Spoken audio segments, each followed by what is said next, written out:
আমার ছোটবেলা থেকে খুবই পছন্দের একটা খাবার হচ্ছে, সেটা হচ্ছে গুড় কাঠি। আর এই গুড় কাঠি আগেও আমি দুবার বাড়িতে বানানোর চেষ্টা করেছিলাম, কিন্তু ব্যর্থ হয়েছি, ঠিকভাবে বানাতে পারিনি। আর এই কারণেই মনের মধ্যে একটা জেদ চেপে গিয়েছিল যে এটাকে আমি একদিন বানিয়ে ছাড়বো। আর এই গুড় কাঠি বানানোর জন্য ময়দাটাকে ডালডা দিয়ে মাখতে হবে, তেল দিয়ে মাখলে আবার হবে না। এরপর মোটা করে রুটিটাকে বেলে রুটিটাকে খুব সরু সরু করে কেটে নিতে হবে। এরপরে একদমই লো টু মিডিয়ামে এগুলোকে ভেজে নিতে হবে।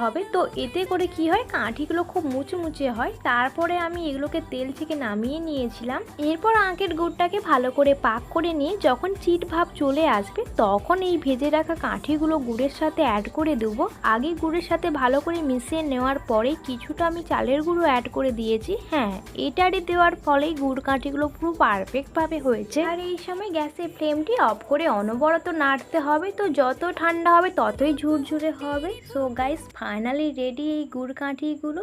এতবার ব্যর্থ হওয়ার পরে যে ফাইনালি করতে পেরেছি, এর যে একটা আনন্দ সেটা কখনোই বোঝাতে পারবো না।